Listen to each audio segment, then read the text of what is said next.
final game here. Yeah, I mean, that is how JV way. I mean, we have a best of 3 on our hands in this round of 32. Keep in mind, winner does go on to the round of 16 to play UC Davis and keeps those playoff final dreams ever so alive. Now, with that, we are into picks and bans. Draven's still taken out and away. They do not want Fairfar's World onto that champion, and after the way he played last game was aggressively on Ezreal, I completely understand. Okay. I'm not sure whether it was so much the Ezreal aggression in that lane as it was the CMU aggression into their tower. I mean, all that started with some serious overreaches from Hong and Renu. That wasn't Buck. Rephrase that. There's some serious oversteps there from Buck and Atomi that I'm not sure that it was so much Hong and them outplaying them. It is as much as CMU outplaying themselves in that lane. And if they tone back just a little bit of that aggression, if they bring it just under consideration, they can win that lane or they can go even. They just need to play like it. We'll see if they make those adaptations this time around. Last ban on the table. It's the same bans from CMU, so obviously they're not too worried about just giving up that bottom lane to the University of Houston. Now, they did blind pick that bot lane last time. This time, Houston will ban Ezreal against themselves. Don't want that coming through. In case Buckfed was going to try to take that one up, and they opt to go for the Skarner first side on the blue. Rastaban will pick that one up, denying it to Elvis. Yeah, I mean, Elvis was very crucial in those later stages of the game, not to create the initial lead, but to emphasize it, to just start rolling with it. And there's the Jhin pick already. And I mean, when you're looking for something that's going to be able to go toe-to-toe whistling like a Caitlyn, that is the go-to pick. But the Morgana, once again, into the Skarner. Morgana is not a Skarner counter. That's not how that works. Because normally when you're getting impaled, your Morgana only has time to react after the fact. And I really hope this lane works out better for him, because there are just so many other better support options where, unless both these guys are like diehard Morgana mains, there's no real need to pick it this early. Well, with the laning phase that we did see, we definitely didn't see a Swain coming through. That one did slip through the cracks. Will be picked up by Flurry. Still looking for that GF. If any eligible bachelorettes in the chat want to get in on some of that Carnegie Mellon bandwagon. Now Olaf will be taken up. Picked now for Elvis. Saw Olaf have a lot of relative success today throughout the LCS in the final between Clutch Gaming and 100. Ooh. Because, yeah, Olaf is the direct counter to Skarner. It is impossible to ult Olaf because he'll just Ragnarok right out of it. Or, I mean, even Morgana putting a shield on him. It's still once again Morgana's not the counter to Skarner. Olaf definitely is. And they're going to need as much as they can because they gave Swain over incredibly early on. But that will also lead to another very high aggression bottom lane with the Caitlyn versus Jhin matchup. And with Swain making it through, that throws a lot of wrenches into especially those top lane matchups. Yeah, well, they'll ban out Fiora as well just to make sure that they can put a lot of pressure on this top side. Carnegie Mellon trying to win on that side of the map. It's a Corky ban on the other side for Houston. They don't want to see that one come through. So mid lane focus for Houston. We'll see if they continue top lane from the side of Carnegie Mellon just to make sure that Jhin has the easiest time possible there, pushing on out and away over Ali. You know, that did not go well last time. No. Into that Gnar. Gnar got so snowballed, and Yeah. Galio off the table here. We'll see. I wouldn't be surprised to see. Well, I won't make any bold calls here. They're just going to see what they're going to pick up. The Gangplank still on the table. The Gnar as well. He's just cycling through all of them at this point. Continuing to hit that random button, and I really would be interested here. They do decide to take it. Yeah, the Aurelia is not something we've seen very often. It is something that's, I believe, about to be reworked on the next patch, and certainly won't be getting any of those benefits, but yeah, they're looking for a lot of backline dive potential. The Irelia, the Olaf, things that really want to work their way back into those last few lines, and a little bit disappointed they did ban away the Orianna, as that would have been a perfect thing to combo with that, but maybe also return to LeBlanc and just Olaf plus Irelia plus LeBlanc and just smash one individual in particular. They just don't get to play League of Legends. Yeah, no, very much off the table. No games of League for you. Not today. You came to play, but we'll have to reschedule. Put it out. Take the rain check. Both these teams getting ready to round out the composition as Lulu taken out now for Carnegie Mellon. They want that one, and Cassiopeia going to be the mid laner. Flurry will be taking that one for himself. And Renu still says, hey, broke, don't fix it. The LeBlanc served him well last game. We'll see if he decides to opt that way again. Still, just win the lane, beat you up composition coming out from Houston. This is a very dangerous proposition for Houston to be picking into. With LeBlanc there, doubling, even tripling down on this backline dive composition. But what are they diving into? A Swain, a Cassiopeia, who's probably one of the most defensive mid laners in the game. I mean, Petrifying Glaze, you just look at them and stun them away. And then Caitlyn with a Lulu on support. This is going to have to be some absolutely phenomenal execution coming out of Houston if they want to even make any sort of lead happen here. But, I mean, hell, we said that once before. They got the job done, and they're going to look to finish the job up right here. Yeah, no, certainly the case. I mean, they drafted a composition they knew how to play around well. We didn't see, that necessarily fire on all cylinders. I think that's mostly because we didn't have to see it fire on all cylinders at the time. So we'll see if they can seem to replicate that level of success throughout their laning phase and just really snowball throughout into the mid game the same way they did. We'll see if the defensive capabilities are there for Carnegie Mellon, because I like this composition from them a lot better this time around, just in terms of not getting absolutely devastated. They have better wave clear this time. They have better pick potential, better fight, disengage, engage, all kind of full stop. This composition just seems healthier to me from Carnegie Mellon. So we'll see if that, brings them into a better second game, or if this is where Houston closes the series. And the biggest thing I really like with Carnegie Mellon is that they've now drafted priority on their top laner.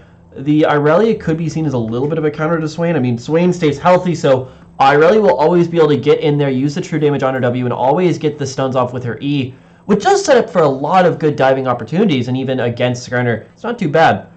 But Swain with the healing up, Cassiopeia with the early game skirmishing, should just naturally have this early game priority going on through. And I mean, that's what Carnegie Mellon was lacking. They didn't have any way to facilitate this early game. They didn't have any way to make any impact at all. And now they've drafted every single one of these lanes with that potential.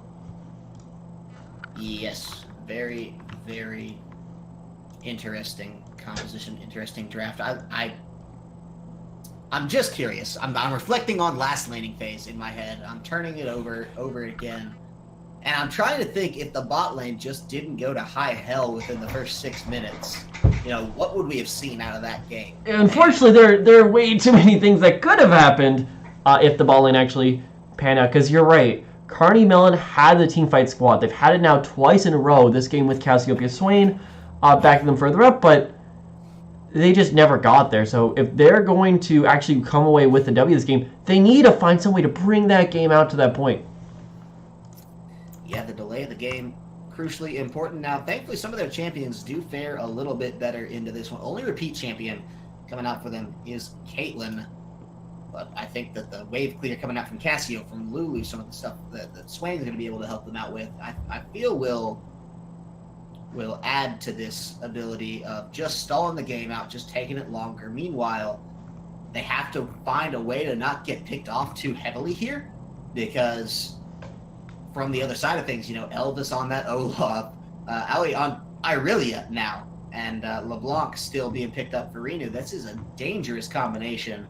And if, some of these squishier targets from CMU, because they don't have a lot of natural tank, do get caught out, I think the snowball just comes through far too quickly.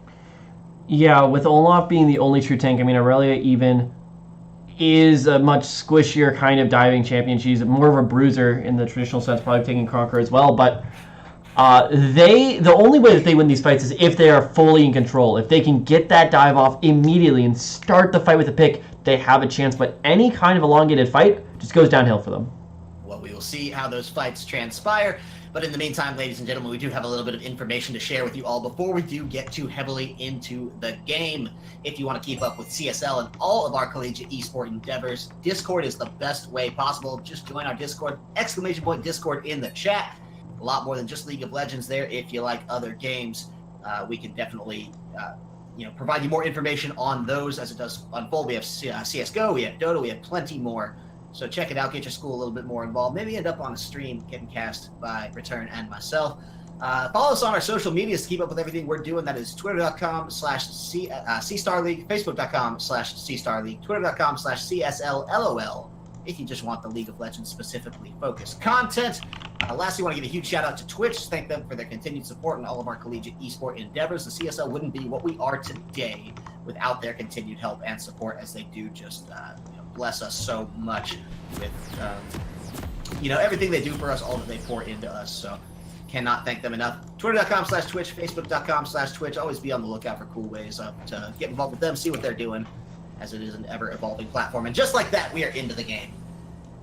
Yeah, nothing too crazy coming out of the gate just yet. Conqueror will be taken up by Aloy. And gonna be honest, first time I've seen Conqueror onto something like an Aurelia. Definitely makes sense. You want the extra 2 damage against something like the Swain. You get into a fight and you keep on going. I think they're gonna be solo invading. Buckfang is so close. Yeesh. Yeah, this is actually really bad. Buckfang is gonna get ignited. He's dead. He's just done. There is nothing they can do there. Ouch. They give first blood to Elvis on Olaf. That's a bad way to start the game. Yeah, that's not the best. Certainly Buckfang there was such a slow reaction time. He let Hongfang get incredibly close, which meant the binding was basically guaranteed to land no matter what happened. And this is something you always have to be aware of, not only against a Morgana, but also against a team with the Olaf. They're 9 times out of 10 basically going to engage, and they're going to invade you, because they have some way of locking you down and just really starting to make you blow your summoner spells. I mean, good on Buckfang for still having the flash, still having the heal afterwards, but Elvis getting an early kill is going to be very impactful, and definitely watch him to spread that, especially coming up to his level 6. Yeah, I think that too raises the question of mental fortitude. So Buckfang's back before any real consequences in the laning phase can really manifest themselves, and so it's really just the boost of speed advantage for Elvis that he's going to be able to pick up for himself off of that back. So we'll see whether or not now this is a little tilting for the side of Buckfang and Adam, if they can really pull back this one. We saw aggressive missteps in their laning phase that really caused the game to come off the wheels for them last time. And so shoring that up, making sure that they can still play calm, cool, and collected despite giving up the early death, that's what's important to this team now. Yeah, but the good thing is that it's not solely on their heads anymore. Flurry is already having a much better laning phase. Swain in the top lane, DJ, is already having a much better laning phase. But they do have to be careful of this lurking threat in the back of all their minds. Elvis on the Olaf, because even one gank can be one too many to just turn this game over. And when you're looking at how to snowball this game from a CMU perspective, it's got to be break open that mid lane and just start playing on through. Yeah, I mean, the options are there for themselves as well. Drafting Cassiopeia is something that I feel feels a little bit more natural than CMU composition now. The flip side is they know this on over for Houston, and they want to try to find Flurry. They are going to push him back to his tower. He is okay with the flash. Does hop out of that one, but Elvis was there trying to make the initial gank happen. Now over into the bot lane. Buckfang will actually be taking the first kill up onto Fam, and Fairfars has to flash out of that. He is ignited, so this is a strong advantage actually early in the bot side coming out. Oh, yeah, look at all that true damage coming through onto the Aurelia. God, I haven't seen this combination yet, but boy, does it look absolutely terrifying when it's run up against you in the bot lane. Hongfang forces the play by walking around, but Flurry has to be incredibly careful. No flash! This is bad. Elvis should make this one happen very easily. Does find the kill. He'll take 3 tower shots. He doesn't give a damn about any one of them as he just runs right on out through. Still his summoners. Just a clean rotation and wave management. Now Rastaban and Jinth want to get in onto Alui here to see if they can find it. No, it should just good rotation around by Ali. Not sure if that was entirely on purpose. I think it was just coincidentally pushed down while Rastaban was coming around the top side of the lane. So, I mean, good on him, but Elvis is going to be completely unawarded here for yet another gank. Both flashes still up, though. That's a crucial route as well. The Dark Binding does not connect, but Elvis is there on the back line anyway. Adam has to flash only into the axe. Does get taken out. Buckfang now the next one in the target, but does spit out enough damage to keep Elvis thinking twice about his actions here. That said, he comes away with his 3rd kill of the game. Slapping that one down onto Adam. His axe has tasted blood. The entire bot half of the map now for Carnegie Mellon. Yeah, no, that was... Elvis is just making plays happen. You got to be very careful of this man, and it's a snowballing effect. If Elvis is able to continue making these plays happen with absolutely no vision, he is going to deny the ability for CMU to establish that vision. So they've got to, right now, get some vision out, buy those control wards, put those trinkets down on the map, because if they don't do it now, it's just going to get harder and harder throughout this game to track Elvis around. And already at 3 kills, terrifying, absolutely terrifying for these members who are fairly immobile. I mean, you got Flurry here in the mid lane on Cassiopeia. Sure, you have the Petrifying Gaze, but no real mobility as, like, anywhere. Yeah, I mean, they really do just have so much ground to make up here for the side of Carnegie Mellon. It's all off the back of Elvis on that Olaf thus far. He was the story of this game, found that crucial first blood, and just turned it into a nightmare for the side of Carnegie Mellon. We've seen Rastaban struggle to keep up here, not just in kills, but the CS is also there. He's a little late on some of the rotations. You know, we saw him coming through on the bot side, trying to make something happen there, and then wasn't able to find it. Now, seems like he's just trailing around when he needs to be finding ganks of his own. Renu could be that target. We'll see if they go in for it here. I mean, Rastaban, if he's not going to be doing aggressive ganks, he just needs to be finding his way to level 6, because that is when Skarner really starts to shine. 4-man rotation up to the mid lane, though. This is bad for Flurry. Renu just takes him out and away. 1 Axe Lance, and that is absolute death. Wait. Rastaban flashing over the blue side, trying to get to the blast cone. Elvis knows exactly what's going on there, says, hey, I'm the welcoming party. Does get stunned up. Level 5 doesn't have the ultimate yet. Cannot Ragnarok, and that means his health bar is low. Buckfen trying to push on through this one. Renu is on the way down, though. This could be trouble. Buckfen hit with the axe. He does have the black shield. He's back. Renu flashes in. That's root onto Rastaban. They're going to find that kill, but it just takes some time. They decide that Renu should be the one they give it over to. Meanwhile, on the top side, we have some action going down. Ali wants to come through onto Jim. We'll see how this one pans out as the health bars are both low. Ali could be in some trouble here. Picked this fight to start. Gets a stun. Finish it. Nice bush play, but that is it. Jim takes that kill out and picks up another crucial one for the side of Houston. Yeah, and now, just like that, 2K advantage still in the hands of Houston. Sure, top lane does start going the other way, but mid lane, the advantage lies with Flurry, but the team play is coming out of Houston. The inability to punish coming into the bot lane of Buckfen and Atome has led to a 0-2 Cassiopeia mid.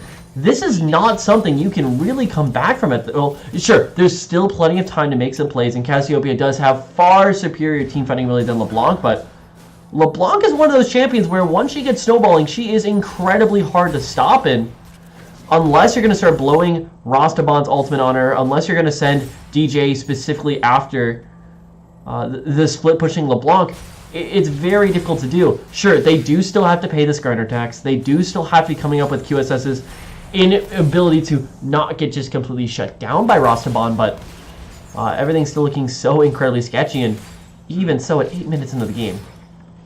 Yeah, and you know, you talk about that Cassio uphill battle as well. Flurry is still in the tier stacking phase of this champion, and so it's not going to be anytime soon that we see this champion come online for the side of Carnegie Mellon. A little bit behind in CS, a lot of bit behind in the kill game. It's only 2-5, but the 5 kills coming out now for the side of Houston are just everywhere they need to be. Rastaban. Yeah, we'll see if Ali can get out of this one. Level 7 does have some tenacity. Is going to get suppressed. Doesn't matter. He'll get in onto this one. I think yes, and that's going to be death number 2 coming out. Almost found Rastaban. It was not enough. And this Irelia pick, something they were very eager to opt into, now is not seeming as great in the face of this 2-0 Swain, becoming a big storyline for the side of Carnegie Mellon.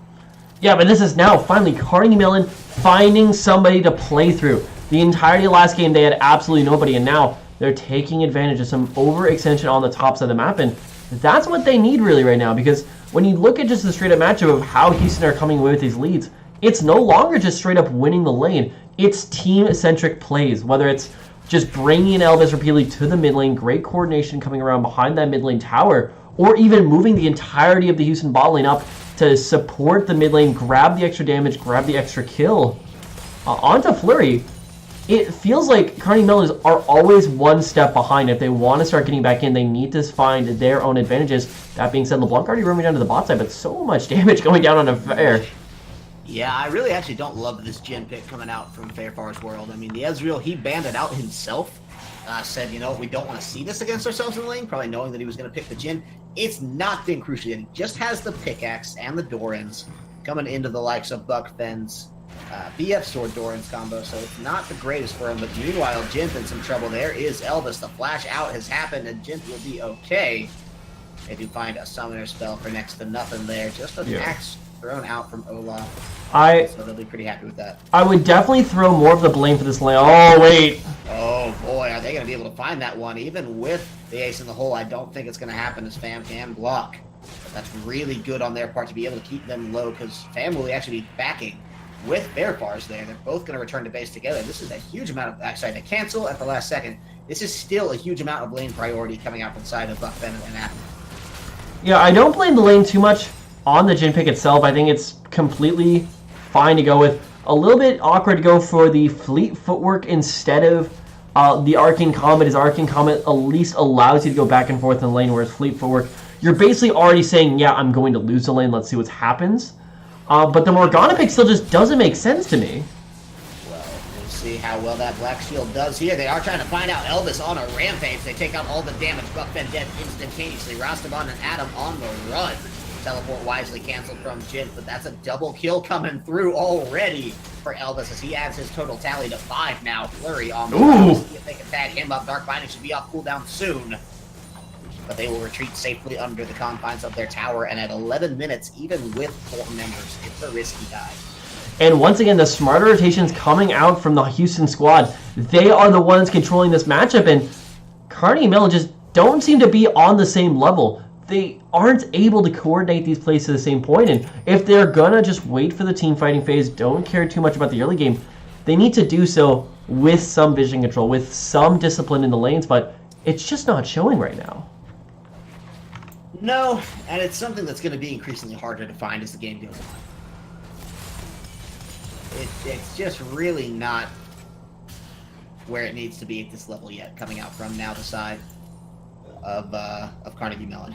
And you have to start scratching your head. Where are they going to be able to find it? 3-7, it's not insurmountable at this point, but we see leads like this that are not insurmountable all the time, just get stretched so cleanly from the team with the lead, and Houston's already proven that they have the ability to do that.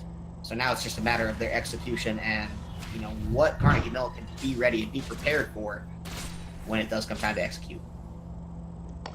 Yeah, but are they actually going to have time to execute itself? No items completed yet. On to the Caitlyn, still only the 1 kill. Bit of a CS lead, and we will start to break down some of those lanes. Well, yeah, the only lane that actually has some sort of advantage, one way or another, is the bottom lane for CMU. They have the Caitlyn advantage. That's just vindicative of what happens when you pick the Morgana so early and you counter with something like the Caitlyn plus a Lulu. You just have more poke, you have more priority in the laning phase, and this is the one way. This is the one lane that Elvis hasn't influenced too dreadfully much. But Fair is caught out all alone here. Yeah, and on Jin, a low mobility champion, this should be trouble. He does use a summon to heal before the polymorph comes through, but look at this. Rastaban is there. Teleport is canceled. Fair is absolutely dead, and he knows it. Will accept his fate, and Buckben finds the kill, meanwhile, topside. A little bit of action still moving on, but I think this is just going to be a safe retreat under tower. It's a pop back, and that means a flash necessary, and Jin on this Swain is nasty. Yeah, but Flurry now is stuck under the wrong tower. Gonna be looking for that Blast Clone, but yeah, might actually get out of this one free. He can actually run up to Jin, too. Jin is going to be a lot safer of a way to go than over the Baron wall. I believe they could Elvis is all alone. Yeah, Elvis, you're strong, but how strong can you be? Still half health. Meanwhile, top lane Flurry in some trouble. Fam is going to find that one. He gets it! Wait, that's actually a steal, but he gives his life for it. That's insane. He does take the Ocean Drake. Make that the second one, so he will pay the shutdown price, but only to Adam.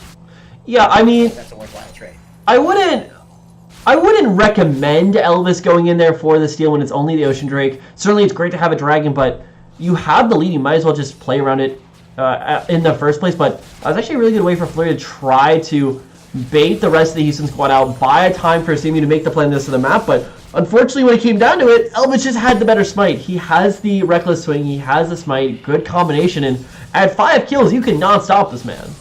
No, absolutely not. And that burst level is so much important to consider when it comes to it's not just a smite, it's your collective burst as a unit that is so important to taking those objectives away. So with the Reckless Swing into the smite, it's a good combination. Elvis knew the parameters of it well and found himself the second Ocean Drake. It will help him sustain He did die, but again, it's only to Adam, and I feel like that's an acceptable loss through and through. Obviously, no casualties is the best way to play League. Yeah, I mean, but even just to Adam, and there's still the assist going all around. You want to do whatever you can right now to keep Buck Fenn off of money. Because he's got 2 kills, he has a 10 CS lead in the laning phase. And sure, he's not quite as built out just item-wise as his direct lane opponent, fair, but it doesn't honestly matter that much. He will eventually hit that 3rd item spike, and that's where Carnegie Mellon are going to be able to come back in this game. That on top of DJ just having a great performance right now in this lane. It's going to be that big tanky squad that's going to be incredibly hard to die for the rest of the Houston team. yeah, I mean, he's down a little bit in CS, but he's just been bringing the hurt all day to this Irelia counterpart in the top lane, so been netting himself well. The Rod of Ages and the Ninja Tabby, what he's got in his pocket now, working maybe on a little bit more defensiveness coming through. We might have some action in the spot lane, just some trades. Both teams still feeling out this lane. No one really comfortable with their fighting potential just yet, because one misstep, one missed ability, and everything goes topsy-turvy for the team that did cause that error. So we'll see. I like still the aggression coming out of Buck Fenn and Adam. I like that they're not just resting on their laurels. They're trying to press out the CS advantage. They're trying to find more kills for themselves. They're trying to play as if Olaf is not right in their face, because they know that's the best way to get their advantage and keep moving in the right direction. But here's the thing. Olaf isn't in their face anymore. He has certainly slowed down as of these last few minutes. Rustabout, he's making yet another move onto the top side. I don't like can't catch a break. Yeah. The ultimate is there, and that means the burst is coming down close to tower, but doesn't matter as Jint's still full health. Takes the damage, and Rasaban finds the kill for himself. Not going to give that one over to Swain. They did just want to secure it before anything did go the wrong way for themselves. A lot better position at 17 minutes here for Carnegie Mellon than they had last time. They're only down 1,000 gold. No towers have gone down yet, and it looks like they actually may be poised to take the first one here because they have enough minions this way. Yeah, but this is one lane for Carnegie Mellon, the only one with any advantage on the map, effectively carrying the rest of them through the early game. And this is not what you expected, because Houston got out to such a convincing lead. Elvis has 5 kills for crying out loud, 2-0-5 onto LeBlanc as well, and they just really haven't done anything with it. Well, Return, you and I talked about this in the Champion Select. You know, if they hadn't lost bot lane so badly, what would that game maybe have looked like? Oh, hold your breath, though. 4-man bot lane. Bot lane's in some trouble. The teleport's coming through. Elvis does not hit the swing in time, and Adam flashes the Dark Binding. Have they found a way to stop this Buck Fenn? Where are you running? Because that is certainly not back to tower. Jim wants to keep the fight dream alive. Renu in some trouble here. Tries to dodge it, but does not. The polymorph will mean he goes down. That's a kill for Carnegie Mellon. Make that 2 as Jin does as Firepower does fall to Jin, and they're moving on through. Flurry wants to find this one out, and do I dare say it? Carnegie Mellon takes the lead in this second game. 18 minutes. They're finding their second turret. 2 kills, and they can really push this one out. It's the top lane that will be taken in return. Aoi, with the teleport, opted to stay for the tower, but do they lose a second tier for it? Yeah, they are going to, and those are huge numbers down for Carnegie and for Houston. And I mean, Houston, they have the advantage. They played for the first 20 minutes of this game so well, but right then and there, they make one little misplay and they throw it all away. That is why when you get those leads, you need to just hammer them home hard. Ooh, that tower was actually dangerously close to surviving. Jim was just a little bit late to the rotation. But either way, they'll take that trade 9 times out of 10. That inner turret for an outer turret. They're glad to have that one come through, especially still with the advantage that Jim has for himself. He's got a 3rd kill and has added that Seeker's Arm Guard to his ability. Flurry, however, may be getting killed for the 4th time. Elvis takes that one, says, see ya. Yeah, but here's the thing with these plays. They're getting the kills, sure, but they're not finding any towers. They're not finding any other advantages. Wait, why do they have 3 towers? Well, oh, I'm looking the wrong side of the map. Ignore me. Yeah, they only have the 1 tower as opposed to Carnegie Mellon. For some reason, I thought that was 3 towers for Houston. I was like, I see the other T1s. I don't know what you're going on about, game, but apparently I'm just hallucinating. But well, either hard to ignore you when you are one of the 2 voices associated with this game. Let's talk about this Rift Herald coming out for the University of Houston. They will be uncontested on that one. Taking it for free here. What are the implications of that? Not really big compared to, like we were saying about before. They're trying to make the plays, but they're not getting anything off of it. And now this could mean an Infernal Dragon as well. And sure, the first 2 Drakes did go over to Houston, did go over with the Ocean Drakes. Renu's not going to have the ability to steal this one away. He wants to try, but knows that that would be a futile attempt, and so this time, Elvis is not there poised and ready to come in with the reckless swing. What is there is the remaining members, however, of Houston. Reno on the backline comes in for Adam. This is bad news as Buckfin on the backline does get blown up. That's the same for the support. Now Rastamon's trying to get in. Fairfars is out of that one, and it all just takes one strong swing to maybe turn the tide of this fight, but it is going to be Fairfars out of this one okay. They do back off. They lose 2. Rift Herald is still smashing down this mid lane, but they do end up taking away the Dragon. They'll lose a tower and 2 members for Carnegie Mellon. A risky trade, and we'll see if it pays off for him in the long run. For me, I got the classic golden, the chosen one audio effect. Still playing through along, still with the stopwatch sound going on through. But, I mean, that was a complete win for CMU. They didn't lose a single member. They won the team fight straight up. And they got the Infernal Dragon. So, I mean, next time that happens, they can convert that into it. However, they can convert that into something bigger. But we have gotten past the point where the lead for Houston just automatically wins them fights. It doesn't anymore. If you want to walk away with this game, or if you want to walk away with some sort of objective, you need to use the pick, use the split push. And I haven't seen Renu move around the map. I haven't seen Elvis try to make a play for a tower yet. And this is incredibly concerning because the later this game goes, the more it favors CMU. Yeah, especially now that they have the scaling from that Infernal Drake to boot with them, as, you know, we see, okay, Flurry is 0-4-0, sure, but finally, you know, finished that Rod of Ages. Still actually just stacking the tier. Working on that one. We're about 656 out of 750, so not too far out at this point, as he is climbing on that. And when that does come through, will be, you know, a much more potent champion to the rest of this game. And I think just with the strength of Jin and Buckfin, they really can continue to make plays, because Elvis, you know, very strong, has the Righteous Glory, you know, starting to build a little bit of defense, and that's what he needs. But is the potential just there from the side of Carnegie Mellon to destroy the fight? And no, quickly, because there's a split push going on in the bot lane. Yeah, and the big problem here for Houston still is nobody's paid the starter packs. Not a single member has picked up QSS this game. And yeah, great split pushing coming out of Aloy, but still CMU has the ability to start a fight, but yeah, they're just too scared to start one.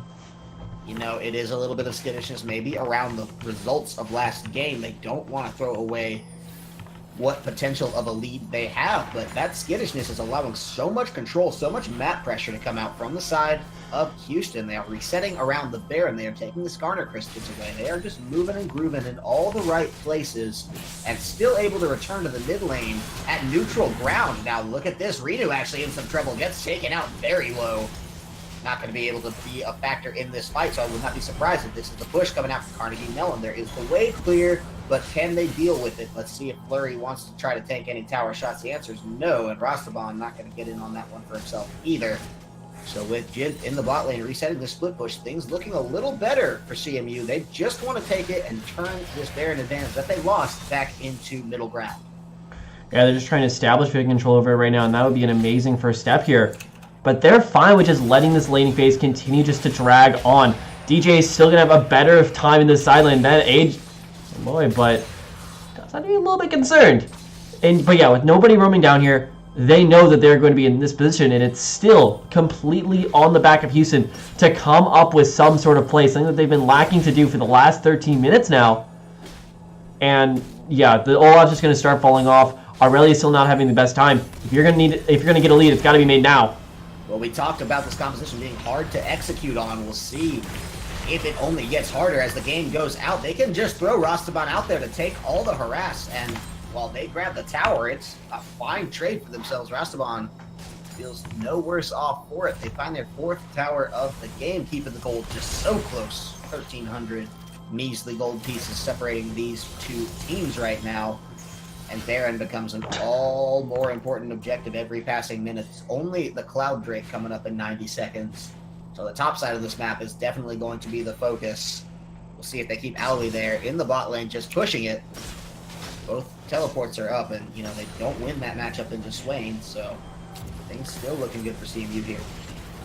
Yeah, Houston just need to find some sort of fight. And this could actually be it. Elvis, if he wants to go in, might just find it, but too slow in the end. Not actually going to pull the trigger on that play just yet. feel like they're actually relying a little bit too much on the side of Houston on the dark binding of Fam.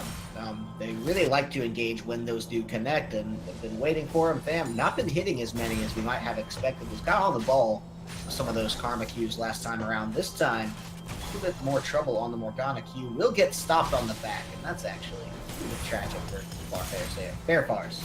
A little bit of a flip-flop, but they do continue pushing on through. Both teams just catching their breath, not sure what the next right move is, but the urgency is on for CMU to find it and make it. Yeah, the big timer is still on the board. Ooh, Backfang is going to go aggressive. But yeah, not going to have anything just yet, but the big timer still left on the board is Flurry. He had an absolutely abysmal laning phase, got ganked time and time again by Elvis.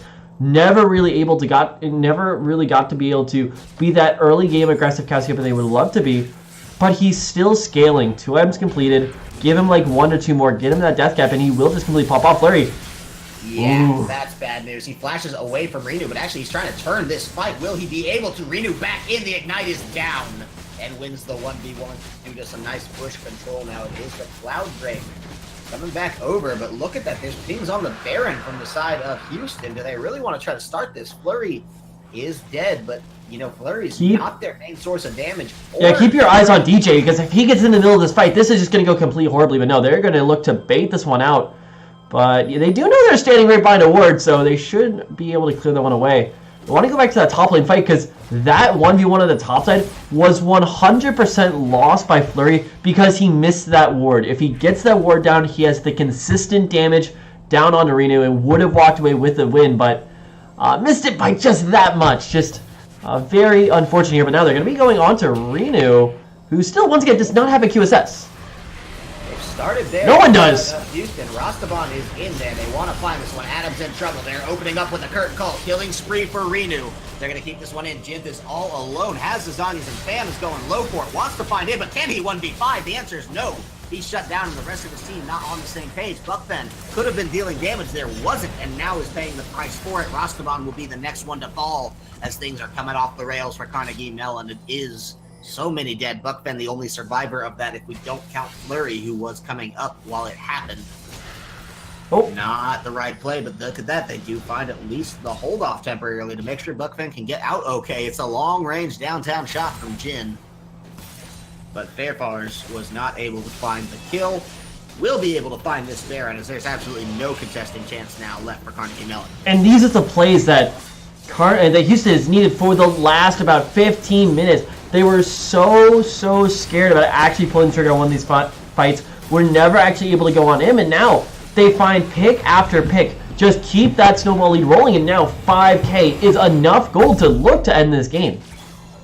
Yeah, especially just with they have their back with the Baron. I mean, they can really reset these waves, group up, find the pressure, and continue on this warpath because they have the solid team fight now. We just got Renu to a point where he was so strong. All those kills he was able to find made sure that they could buy some time, actually, for Fairfars to get back into this game on that Jin. Now, decidedly even with his lane counterpart of Buckfen. And it's really just, if you're looking for a big gap in this game, it's Flurry. I mean, for Carnegie Mellon, he was not able to rally when they needed him. And has given up just crucial map points at certain times. And it's really been evident the difference between Renu and Flurry this game, where other things might be equal. Yeah, but the thing is, it's based off of their gold difference, and this is how they played the game. There was absolutely no protection afforded to Flurry, and yeah, a lot of the time it was him pushing up just too far, but even afterwards, there was no support coming back as well, so it's certainly hard to play Cassiopeia when you are plagued by Elvis so constantly in those early stages of the game, but now Houston are really starting to basically get that payment down, but DJ taking a lot of damage there. Yeah, it is a Meronomicon completed onto Renu. Good thing about Jint on that Swain is that Swain really doesn't ever take as much damage as he seems to, unless you can burst them all out in one hit. Now Fairfars beat up a little heavily, still maybe not where he wants to be on Buck, but they're just going to try to clear out traps. Gosh, Buckfen is just a strong son of a gun right now. He is laying down the damage to any and all that would trespass on the doorstep of his mid lane tower. But they just are fine to keep him there while the dirty work is done by Aoi in that top lane. Now, Fairfar is actually in some trouble. Elvis having to come to the rescue. We'll see what they do. Curtain Call opens up. Buckben is out of that one. Aoi is there with the teleport. That is rampaging. His swing is dead in the bot lane. Buckben finds one. Can he find two? No, the answer is not going to go. Because look at this. Elvis just charging on through. He is ignited himself. He will be polymorphed. That will be the shutdown on the poison. And this may open a door, but with Rastavan very low himself having to get out of that one with a quick ticket back to the face. Means Renu is ever stronger, ever coming in, and this is bad news for Adam and Flurry, the remaining two members of Carnegie Mellon. They will have to back off to this Baron push, and they will have to concede at least one tower, if not the second.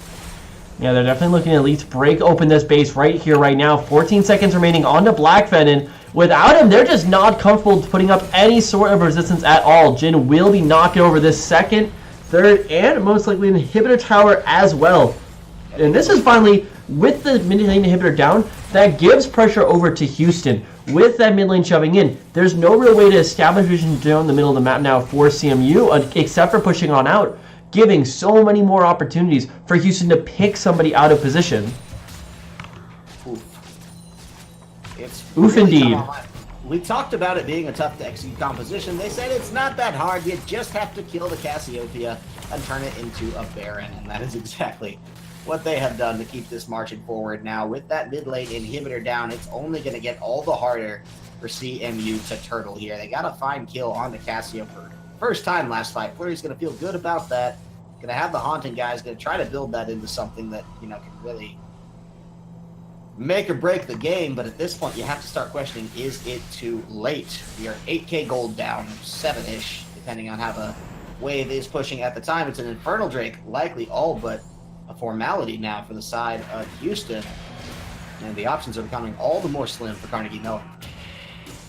Yeah, they just got to rely on some good scaling coming out of Flurry and then great teamfight execution. It's still incredibly hard for DJ to be knocked down in the middle of these fights. If he gets his chance onto the backline, if Rastavan finds his way onto the backline as well, I mean, once again, Fair has no QSS, and now we do have Renu coming from with the QSS as well, but there are still options for Carnegie Mellon, and if they execute, they still have plenty of ability to come back in these fights. Well, it is all execution, and it looks like they're not backing down from that plate. They know it is a full count. 3 balls, 2 strikes, and they're still stepping up anyway, ready to swing. Watch the flank coming out here.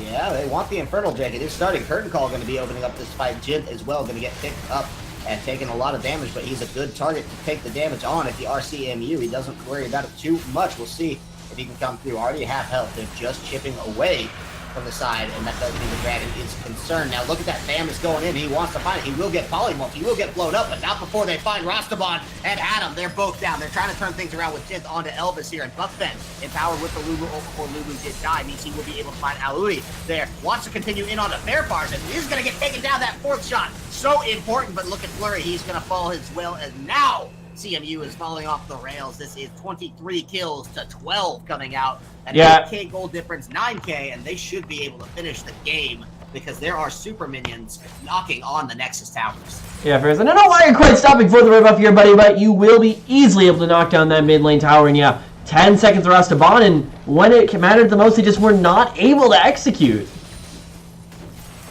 Unfortunate from the side of Carnegie Mellon. This will be drawing their season 2 and 5-2. The round of 32, they were able to get this far, but the round of 16, not in the cards for them. They're still trying to hold out, but is not the case. 33 minutes. They lasted a lot longer. They put up a better fight. They adapted well in this series, but at the end of the day, it didn't matter, and that means that now the University of Houston will be pushing onward to fight UC Davis in the round of 16. Yeah, and